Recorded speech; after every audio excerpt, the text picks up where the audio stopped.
হঠাৎ করে একমাত্র খালাতো বোনের বিয়ে ঠেকাতে বিয়ে বাড়িতে গিয়ে কি করলাম এবং কত রাত্রে গিয়েছিলাম সবাই মিলে সুন্দর মতো একটা সুন্দর ভিডিও। আসসালামু আলাইকুম, welcome to my new another video. ওই সময়ের মধ্যে হঠাৎ করে বিয়ে ঠেকাতে সবাই রাত্রে বিয়ের কাবিন করানোর কথা ছিল, তাই আমরা চলে গেলাম।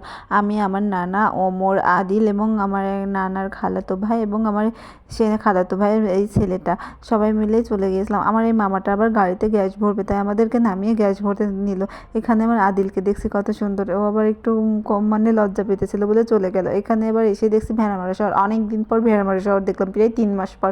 মানে এর ভিতরে যা আসা হয়েছিল না তাই। আবার প্রথমে দেখছি আমার নানা নামলো না, আমি সে মশিউর ডাক্তারের কাছে দেখাতে গেলাম। আমি তো কত রেগে যাচ্ছিলাম, যদি বিয়ে হয়ে যায় নানা তোমার খবর আছে। ভাগ্য ভালো যে দেখছি বিয়ে এখনো তোড়জোড় শুরু হয়েছে, কোনো খবর নাই। এখানে আবার যেতে যেতে দেখছি রাস্তাতে একটা বিয়ে বাড়ি, এসে দেখছি সব রান্না বান্না শুরু হয়ে গিয়েছে। আমার আপুর চাচাতো ভাই বোনের ওখানে পাড়া প্রতিবেশী সবাই মিলে রান্না করতেছিল।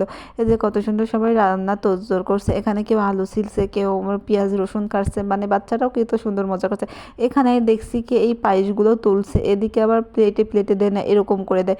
এটার নাম নাকি আবার থুবড়ি, দৌলতপুরের এলাকায় নাকি এটার নাম থুবড়ি বলে ডাকে। আমি এবার শুনে তো কত মজা, আমার খালামণি শুনে আমরা কত হাসাহাসি করলাম। এখানে দেখছি চুলাতে আবার হলো ডাউল দিয়েছে, আবার একদিকে খিচুড়ি ভাত চলছে, আবার আরেকদিকে মাংস কষানো হচ্ছে।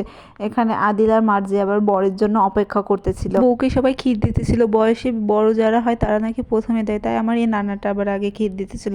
এই নানাটা দেওয়া শেষে আমার নানা আবার কি সুন্দর করে আপুকে খাইয়ে দিতেছিল আর মজা করতেছিল। আমার আপুটা অনেক লাজুক, তাই আবার লজ্জা পেতেছিল। এসে দেখ সবাই ক্ষীর দেওয়া শেষ হয়ে গেলে আবার আপুটা আবার মেহেন্দি নিতেছিল। বড়রাও চলে এসেছিল, চলে এসে প্রথমে বিয়ের কাবিনের জন্য সবাই কথা বলতেছিল বড়রা।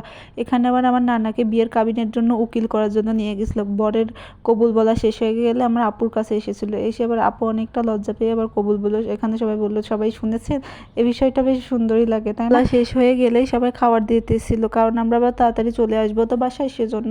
তাও খেতে খেতে অনেকটা রাত হয়ে গেছিলো, প্রায় রাত 2টা বেজে গিয়েছিল।